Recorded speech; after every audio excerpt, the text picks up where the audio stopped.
আবার কিয়ামতের ময়দানে কঠিন হাসরের মাঠে এই উকবা ইবনে আবি মুআইত তার দুরাচার বন্ধু, তার পাপিষ্ঠ বন্ধু উবাই ইবনে খালফ দ্বারা সে প্রতারিত হয়েছিল।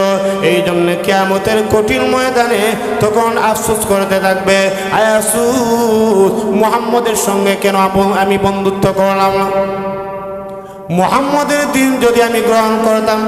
এইভাবে আফসোস করতে থাকবে, কিন্তু আফসোস করলেও কাজ আসবে না। ভাইরা আমার লক্ষ্য করে দেখুন, বিশ্ব নবী রাহমাতুল লিল আলামিনের সাহাবায়ে কেরাম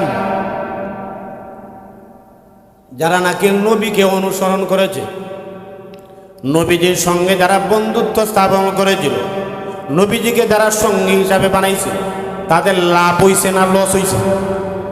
আরো জোরে এখন না, কেমন লাভ হইছে এক দুইটা ঘটনা আপনাদেরকে শোনাই দিই। ভাইরা আমার লক্ষ্য করে দেখুন, কিয়ামতের কঠিন ময়দানে আবু বকর সিদ্দিক রাদিয়াল্লাহু তাআলা আনহু তখন আনন্দ উল্লাসের মধ্যে থাকবে। আর তখন আনন্দে আনন্দে খুশি হয়ে তখন ডাক দিয়া বলবেন, আল্লাহর শুকরিয়া, বিশ্বনবী রাহমাতুল লিল আলামিনের সঙ্গে থাকার কারণে আজ কিয়ামতের কঠিন ময়দানে আমি জান্নাতি হতে পেরেছি। শুধু আবু বকর সিদ্দিক নয়, লক্ষ লক্ষ সাহাবীরা, লক্ষ লক্ষ মুসলমানেরা, কোটি কোটি ইমানদারেরা তখন কিয়ামতের কঠিন ময়দানে লাফাতে থাকবে আনন্দে। তখন তারা হাসতে হাসতে জান্নাতের মধ্যে চলে যাবে। তারা তখন আনন্দে উল্লাস করতে থাকবে, আনন্দ উল্লাস করতে থাকবে, আর বলবে, আহারে দুনিয়ার জীবনে অনেক কষ্ট করছিলাম, নবীজির দিন অনুসরণ করছিলাম, এই জন্য আল্লাহ রাব্বুল আলামিন আজ আমাদেরকে জান্নাতের মধ্যে দিয়ে দিয়েছে। লক্ষ্য করে দেখেন, কিন্তু কিয়ামতের কঠিন ময়দানে যারা দুরাচার পাপিষ্ঠ বন্ধুর কারণে যারা জাহান্নামী হবে, এরা আফসোস করবে।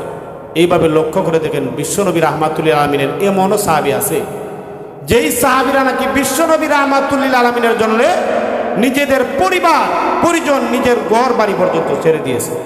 এরকম নাই?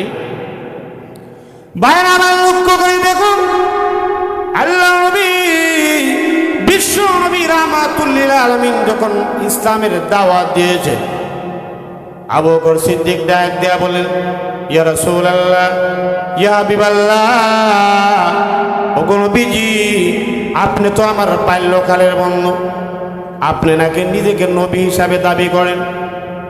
আল্লাহ নবী বিশ্ব নবী রাহমাতুল লিল আলামিন ডাক দেয়া বলেন, আবু বকর, আল্লাহ রাব্বুল আলামিন আমাকে নবুয়ত দান করেছেন, বলেন না সুবহানাল্লাহ। আবু বকর সিদ্দিক ডাক দেয়া বললেন, মুহাম্মদ, বাল্য বেলা থেকে তোমার সঙ্গে আমার বন্ধুত্ব, হে মুহাম্মদ, কিন্তু ছোট্ট বেলা থেকে আমি আবু বকর কখনো তোমাকে মিথ্যা বলতে দেখি নাই, কখনো তোমাকে আমানতের খেয়ানত করতে দেখি নাই। ও মুহাম্মদ, এই জন্য আমি আবু বকর তোমার হাত ধরে আমি ইসলাম ধর্ম গ্রহণ করলাম। আবু বকর মুসলমান হয়ে গেছে।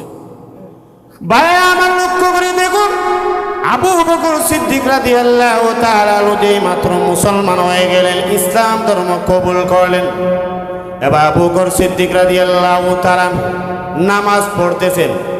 আবু বকর সিদ্দিক রাদিয়াল্লাহু তাআলা প্রকাশ্যে তখন জুড়ে জুড়ে আল্লাহর কালামে পাক তখন তেলাওয়াত করতে লাগলেন,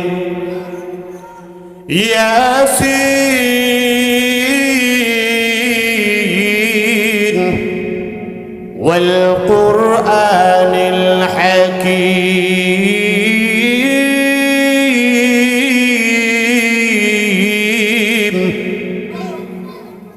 আবু বকর রাদিয়াল্লাহু তাআলা যেই মাত্র কুরআন তেলাওয়াত করতে লাগলেন, সঙ্গে সঙ্গে দেখা গেল মক্কার বেঈমান কাফেররা তখন বীর জমিয়ে ফেলছে, আবু বকর সিদ্দিকের কাছে এসে বসছে। মক্কার বেঈমান কাফেররা তাদের ছোট্ট ছোট্ট ছেলে মেয়েরা, তাদের সন্তানেরা তখন আবু বকরের কাছে এসে বসেছে। শুধু তাদের সন্তানেরা নয়, মক্কার বেঈমান কাফেররা তাদের স্ত্রী সন্তান সবাই দেখা যায় আবু বকরের কাছে আসছে, বলেন না সুবহানাল্লাহ। মক্কার বেঈমান কাফেররা ডাক দেয়া বলতে, আবু বকর, আবু বকর, তুমি তো মুসলমান হয়ে গিয়েছো, আজ তুমি যদি মুসলমান ইসলাম ধর্ম যদি তুমি না ছাড়ো, আবু বকর মুহাম্মদের দিন যদি তুমি না ছাড়ো, তাহলে তুমি মক্কা থেকে বের হয়ে যাও। হে আবু বকর, তুমি মক্কা থেকে বের হয়ে যাও। আবু বকর সিদ্দিক রাদিয়াল্লাহু তাআলা ডাক দিয়ে বলেন, মক্কার বেঈমানেরা শুনো, আমি মক্কা থেকে বের হয়ে যেতে পারি, এরপরেও মুহাম্মদের ধর্ম আমি ছাড়ব না। ভাইরা আমার, লক্ষ্য করে দেখুন, আবু বকর সিদ্দিক রাদিয়াল্লাহু তাআলা যিনি অসহায় হয়ে তখন মক্কা থেকে বের হয়ে যাইবেন, এই মুহূর্তের মধ্যে সঙ্গে সঙ্গে হযরতে ইবনু দাগিনার সঙ্গে দেখা হয়ে গেল। ইবনু দাগিনা তখন ডাক দিয়ে বলে, আবু বকর তুমি কোথায় যাচ্ছ? মক্কা ছেড়ে তুমি কোথায় যাচ্ছ? আবু বকর ডাক দিয়ে বলেন, ও ইবনু দাগিনা, তুমি শুনে রাখো, আমি কেন মুহাম্মদের ধর্ম গ্রহণ করেছি, মুহাম্মদের দিন কেন আমি গ্রহণ করেছি, এই জন্যে মক্কার মানুষেরা আমাকে মক্কা ছেড়ে যেতে বলেছে। আবু বকর রাদিয়াল্লাহু তাআলা তখন ডাক দিয়া বললেন, এই কথা যে মাত্র বললেন, ইবনু দাগিনা তখন সঙ্গে সঙ্গে ডাক দিয়া বলল, আবু বকর আমি তোমার নিরাপত্তার দায়িত্ব নিয়ে নিলাম। হ্যাঁ আবু বকর, আমি তোমার নিরাপত্তার দায়িত্ব নিলাম। এই মুহূর্তের মধ্যে তখন ইবনু দাগিনা মক্কার বেঈমান কাফেরদের বড় বড় নেতা, বড় বড় লিডারদের সঙ্গে তখন আলোচনা করলেন। আবু বকর সিদ্দিক রাদিয়াল্লাহু তাআলা ব্যাপারে মক্কার বেঈমান কাফের বড় বড় লিডার, বড় বড় নেতাদের সঙ্গে কথা বললেন। এবার মক্কার নেতারা তখন ডাক দিয়া বলল, ইবনু দাগিনা তুমি শুনে রাখো, আমরা তো আবু বকরকে বের করে দিয়েছিলাম, তবে একটা শর্ত হলো, আবু বকর যখন এক আল্লাহর ইবাদত করবে, নামাজ পড়বে, তেলাওয়াত করবে, কোনো অসুবিধা নাই, তবে তোমার ঘরের মধ্যে নির্জনে একা একা সে তেলাওয়াত করতে হবে, একা একা নামাজ পড়তে হবে।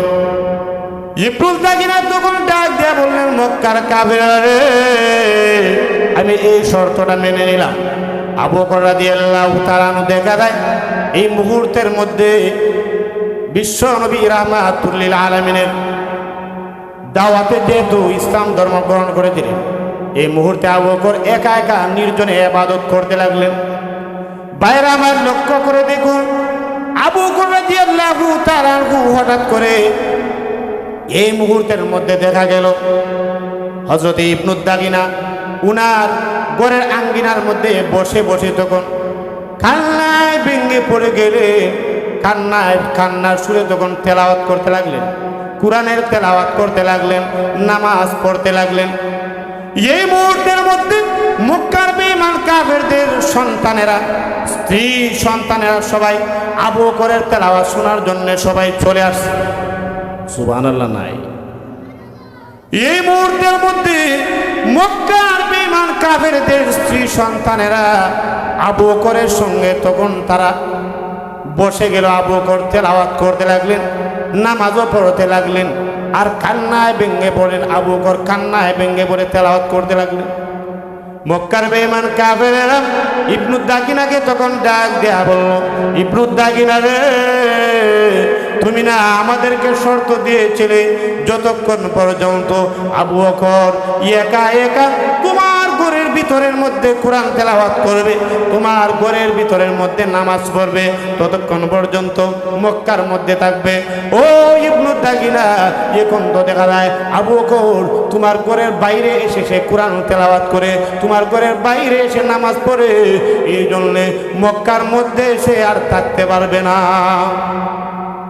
ইবনু দাগিনা যেই মাত্র জানাই দিলেন, আবু বকর সিদ্দিক রাদিয়াল্লাহু তাআলা জানাই দিলেন, ও ইবনু দাগিনা তুমি শুনে রাখো, তোমার নিরাপত্তা আমি ছেড়ে দিলাম, এখন থেকে আমার নিরাপত্তা দিবেন আল্লাহ।